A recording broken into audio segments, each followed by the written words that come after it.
வணக்கம் திண்டுக்கல் மக்களே! நம்ம திண்டுக்கல் கரூர் தேசிய நெடுஞ்சாலையில, அதுவும் தாடிக்கொம்புல இன்னாசியார்புரத்துல தாங்க நம்ம அக்ஷயம் அவென்யூ அமைஞ்சிருக்கு. ஏன்னா, நம்ம மனைப்பிரிவு திண்டுக்கல் கரூர் தேசிய நெடுஞ்சாலையிலிருந்து வெறும் 2 நிமிஷ தூரத்திலயும், குடியிருப்புகளுக்கு மத்தியில அமைஞ்சிருக்கு. நம்ம மனைப்பிரிவானது டிடிசிபி மற்றும் ரெரா அனுமதி பெற்ற மனைப்பிரிவு.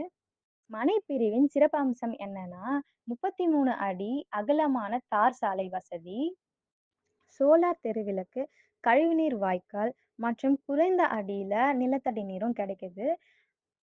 நம்ம வீட்டுமனை பக்கத்திலேயே சவுந்தரராஜ பெருமாள் கோவில், மருத்துவமனை, பள்ளிக்கூடம் மற்றும் கல்லூரிகள் பக்கத்திலேயே அமைஞ்சிருக்கு. அது மட்டும் இல்லாம, நம்ம திண்டுக்கல் பேருந்து நிலையத்திலிருந்து வெறும் 10 நிமிட பயண தூரத்தில, திண்டுக்கல் கலெக்டர் அலுவலகத்திலிருந்து வெறும் 4 நிமிட தூரத்தில நம்ம மனைப்பிரிவு அமைஞ்சிருக்கு. உங்க முதலீட்டிற்கும் சரி, நீங்க வீடு கட்டுவதற்கும் சரி, சரியான தேர்வு நம்ம அக்ஷயம் அவென்யூ. நம்ம மனைப்பிரிவோட விலை மற்றும் மத்த விவரங்களுக்கு கீழ தெரியிற நம்பருக்கு கால் பண்ணுங்க.